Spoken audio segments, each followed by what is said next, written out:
அனைவருக்கும் இனிய வணக்கம். நண்பர்களே, இன்றைய பதிவு பணவரவுக்கான தாந்திரிக முறை. இதுக்கு தேவையான விஷயங்கள்: ஒரு சிரட்டைங்கிறது தேங்காய் கொட்டாங்குச்சி, சரிங்க. அது ஒன்று. இது எப்படி அறுக்கணும்னா, நடுப்பகுதியில் ரெண்டாக அறுக்கணும். அதோட ஃபோட்டோஸ் பார்த்துருப்பீங்க முன்னாடியே. அந்த ஃபோட்டோஸ் மேலேயும் வரும் பாருங்கள். அந்த ஃபோட்டோஸ் மாதிரியே அந்த ஃபோட்டோவில் இருக்க மாதிரி ரெண்டாக அறுக்கணும். இந்த மாதிரி அறுக்கணும். ஒரு நல்ல விளைஞ்ச தேங்காய் வாங்கிக்கோங்க. தேங்காயை வாங்கி இந்த மாதிரி ரெண்டாக அறுத்து அதை நீங்கள் மிச்சர் குழம்பு பயன்படுத்தி இந்த சிரட்டையை மட்டும் பத்திரமா வச்சுக்கோங்க. ஏன்னா இதுதான் அருமையாக பணம் வரவுக்கான வழிவகுத்து கொடுக்க போகுது. இந்த இது பயன்படுத்துறதுனால வீட்டில் பொருளாதார நிலை குறையாது. பொருளாதார நிலை ஒரு உயர்வை கொடுக்கும். ஒரு தொழில் செய்கிற இடத்துல இதேமாரி வைத்து, நான் சொல்கிற முறையில் வைத்து பூஜை பண்ணி வாங்க. தொழில் நிலை சிறக்கும். பொருளாதார பின்னடைவுங்கிறதே இருக்காது. பொருளாதாரத்தில் மிகப்பெரிய வளர்ச்சியை கொடுக்கும். ஒரு வளர்ச்சி, நல்ல வளர்ச்சியை கொடுக்கும். அதேமாரி விரைய செலவுகள், வீட்டில் பணம் தங்கலை, தொழில் செய்கிற இடத்துல பணம் தங்கலை, எவ்வளோ தான் சம்பாதிக்கிற மாதிரி இருந்தாலும் உடனே எல்லாமே வெளியே போகிற மாதிரி இருக்குது. அந்த மாதிரி இருக்கிற நிலைக்கு இது பயன்படுத்துகிறப்ப நம்மளுக்கு பொருளாதார நிலை நம்ம இடத்துல நிலச்சி நிற்கும். பொருளாதார வளர்ச்சியை கொடுக்கும். இது என்னுடைய அனுபவத்தை தான் கொடுக்குறேன். நான் பயன்படுத்தி பார்த்து நான் கொடுத்து 100 பேருக்காவது கொடுத்து அதில் வெற்றி கிடைத்த முறைகளை மட்டும்தான் நான் யூடியூப் பதிவாக கொடுக்குறேன். இதை ரொம்ப எளிமையான முறையாக தான் கொடுக்குறேன். தாந்திரிக முறை. இதெல்லாம் நார்த்தில் பயன்படுத்துகிற முறை தான். நான் ஒன்றும் புதுசாலாம் கண்டுபிடிக்கலை. நார்த்தில் இந்த முறைகளை பயன்படுத்துகிறாங்க. நிறைய பொருளாதார வளர்ச்சி. இன்றைக்கி ஒரு மார்வாடிஸ், ஒரு சேட்டையன் இங்கே நம்ம தமிழ்நாட்டில் கடை வச்சு, அவன் எங்கே இருந்தாலும் எந்த இடத்துல கடை வச்சுருந்தாலும் சரி, நம்மளோட 10 மடங்கு 20 மடங்கு வியாபாரத்தில் ஜெலிக்கிறேன், நல்லா சம்பாதிக்கிறேன். நம்ம இந்த நிலைமையிலே இருக்கோம். இதுக்காக தான் இந்த முறைகளை நான் நம்ம மக்களுக்காக கொடுக்குறேன். முழு நம்பிக்கையோடு செய்யுங்க. சரி, இதுக்கு தேவையான பொருட்கள் என்னென்னு சொல்லிக்கிறேன். முதல்ல சிரட்டாங்குச்சி எடுத்துங்க. அந்த சிரட்டாங்குச்சியை எடுத்து நல்லா முத நாள் பன்னீர் ஊற்றி சுத்தமாக சுரண்டி எடுத்துட்டு, பன்னீர் ஊற்றி நல்லா கழுவி, மஞ்சப்பொடியும் பன்னீரும் போட்டு கழுவி இதை நல்லா வெயிலில் காய வச்சுருங்க. ஈரப்பதம் இல்லாத அளவுக்கு நல்லா காஞ்சிடணும் சிரட்டை. அதுக்கப்புறம் ஒரு நிலக்கரி, சின்ன பீஸ் ஒரு நிலக்கரி வேணும். நிலக்கரி மஸ்ட்டு. நிலக்கரி அருமையாக வேலை செய்யும். பண வரவுக்கு மிகப்பெரிய ஒரு மூலப்பொருள். அது ஒரு முக்கியமான மூலப்பொருள், ஒரு நிலக்கரி. அப்புறம் 11 ரூபா காயின், சில்லற காயின் 11 ரூபாய்க்கு எடுத்துக்கோங்க. அதுக்கப்புறம் பச்சை கற்பூரம் கொஞ்சம். அப்புறம் அரிசி, முறியாத அரிசி, பச்சை அரிசி இருக்கும் கடையில், நாட்டு மருந்து கடையில் கேளுங்க. முறியாத அரிசின்னு கேளுங்க. அதுதான் நம்ம நிறைய பூஜைகளுக்கு பயன்படுத்துவாங்க. உங்களுக்கு தெரியும், அச்சதைக்கெலாம் பயன்படுத்துவாங்க. அந்த முறியாத அரிசி சும்மா ஒரு கைப்பிடி கொஞ்சமாக. சரி, அது போக ஏலக்காய் ஒரு 3 பீஸ். இவ்வளோதான் நம்மளுக்கு தேவையான விஷயங்கள்.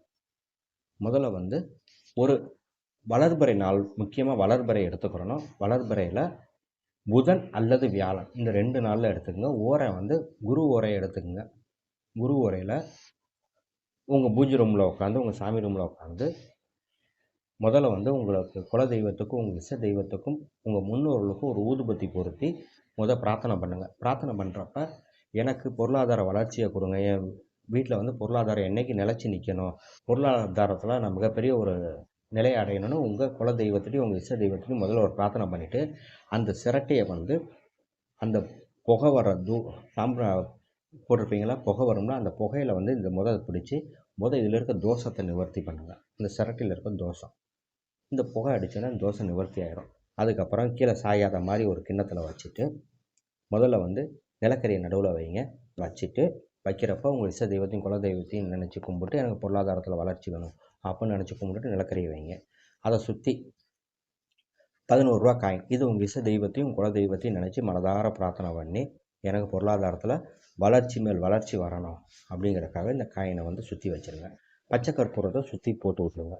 சரி, அதுக்கப்புறம் ஏலக்காய், இந்த 3 ஏலக்காயும் மேலே வச்சுருங்க. அது மேலேயே வச்சுட்டு திருப்பியும் பிரார்த்தனை பண்ணணும். ஒவ்வொரு தடவையும் பிரார்த்தனை பண்ணணும். ஒவ்வொரு தடவையும் ஊதுபத்தி காட்டணும். சரி, ஒவ்வொரு பொருள் வச்சப்பையும் ஒரு தடவை அப்படி ஊதுபத்தி காமிச்சு குலதெய்வத்தை நினச்சிக்கோங்க. அரிசியை அதுக்கு மேலே ஃபுல்லாக போட்டுருங்க. ஃபுல்லாக போட்டு பிரார்த்தனை பண்ணுங்கள். நல்லா மனதார பிரார்த்தனை பண்ணுங்கள். பிரார்த்தனை பண்ணி, எனக்கு பொருளாதாரத்தில் வளர்ச்சி வேணும். நீங்கள் எந்த அளவுக்கு மன்றாடி உங்கள் இஷ்ட தெய்வத்தையும் உங்கள் குலதெய்வத்தையும் உங்கள் முன்னோர்களையும் கேட்குறீங்களோ அந்த அளவுக்கு வளர்ச்சி அடையும். இது தாந்திரிக முறை. பெரிய பொருள் செலவு கிடையாது, ஒரு பெரிய பூஜை புனஸ்காரம் எதுவும் கிடையாது. ரொம்ப எளிமையாக ஜெயிக்கிற முறையை மட்டும் தான் கொடுக்குறேன். இந்த மாதிரி பண்ணி அதை எடுத்து உங்களோட பூஜை ரூமில் வச்சுருங்க. இல்லை உங்கள் பணப்பெட்டி பணம் வர்ற வைக்கிற இடத்துல இதை வச்சுருங்க. தினமும் இதுக்கு ஊதுபத்தி தூபம் காட்டணும். காமிச்சு பிரார்த்தனை பண்ணிகிட்டே வாங்க. உங்களோட வாழ்க்கையில் மிகப்பெரிய பொருளாதார வளர்ச்சி இருக்கும். இது கண்கூட நீங்களே பார்ப்பீங்க. மன நிம்மதி இருக்கும், குடும்பத்தில் ஒற்றுமை இருக்கும். பொதுவாக வந்து நம்ம கையில் பணம் இருந்தாலே மன நிம்மதி அழகாக தேடி வர ஆரம்பிச்சிடும். அது கொடுக்கணும், இது கொடுக்கணும், இது பிரச்சனை, அது பிரச்சனைங்கிறப்ப நமக்கு இந்த பிரச்சனையோட சிந்தனைகள் மட்டுமே ஓடும். நம்மளோட சந்தோஷம் கெட்டு போகும். இதை நீங்கள் பொருளாதாரம் உங்களுக்கு வளர்ச்சி வந்தாலே நம்மளோட சந்தோஷம் ஆட்டோமேட்டிக்காக தேடி வரும். மன நிம்மதி இருக்கும், குடும்பத்தில் ஒற்றுமை இருக்கும். இதெல்லாம் அருமையாக வேலை செய்யும். முயற்சி செஞ்சு பாருங்கள், வெற்றி நிச்சயம் கிடைக்கும். கீழே வர்றது என்னுடைய வாட்ஸ்அப் நம்பர். இந்த நம்பருக்கு உங்களோட கருத்துக்களை தெரிவிங்க. என்ன மாதிரி வீடியோ எதிர்பார்க்குறீங்க, நீங்கள் என்ன மாதிரி வீடியோ வேணும்னு எதிர்பார்க்குறீங்கிறத சொன்னீங்கன்னா அதுக்கு தகுந்த மாதிரி வீடியோ எது மெஜாரிட்டியாக இருக்கோ அதுக்கு தகுந்த மாதிரி நான் வீடியோ கொடுப்பேன். சரிங்களா? மேக்ஸிமம் எல்லாமே தாந்திரிக மாந்திரிக பதிவுகள் தான் இருக்கும். இதை நோக்கி மட்டும் தான் என்னோட கண்டென்ட் இருக்கும். இதனால் நீங்கள் என்ன விஷயம் கேட்குறீங்களோ அதுக்கு தகுந்த மாதிரி விஷயத்தை கேளுங்க. நான் மேக்ஸிமம் எல்லாமே பொருளாதாரத்தை பற்றி நிறையா கேட்குறாங்க. அதனால தான் பொருளாதார பதிவுகளாக கொடுக்குறேன். கடன், பொருளாதாரம் இந்த 2 சம்மந்தப்பட்ட நிறைய விஷயங்கள் கேட்குறாங்க. அதனால் இதை கொடுத்துக்கிருக்கேன்.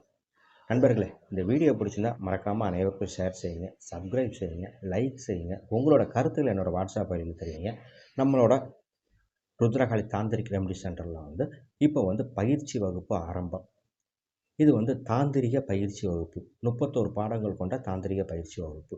இதை வந்து நீங்கள் பண்ணுறப்ப உங்களுக்கு உங்களோட பிரச்சனையில் நீங்களே எளிமையாக தீர்வு காண்றதுக்காக வழிமுறையை நான் சொல்லிக் கொடுக்க போகிறேன்.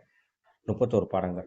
இதில் பொருளாதாரமும் இருக்குது, நல்லது இருக்குது, கெட்டது இருக்குது. எல்லாமே கலந்து தான் வரும். பாடம் எல்லாமே கலந்தது இருக்கும். எதிரிகள்னால பிரச்சனை, கண் திசை பிரச்சனை, இப்படி எல்லா பிரச்சனையும் நீங்கள் ரொம்ப எளிமையாக யாருன்ட்டு போய் கேட்க வேண்டியதில்லை. நீங்களே இதை வந்து காலத்துக்கும் பயன்படுத்துகிற மெத்தடில் தான் கொடுக்குறேன். 31 பாடங்கள். இதோட வகுப்பு பற்றி தெரிஞ்சுக்கிறதுக்கு என்னோடய வாட்ஸ்அப் நம்பரு, என்னோடய ஃபோன் நம்பர் இதுதான். இதில் தொடர்பு கொள்ளுங்கள். உங்களுக்கு நான் முழு விளக்கம் கொடுக்குறேன். நன்றி, வணக்கம்.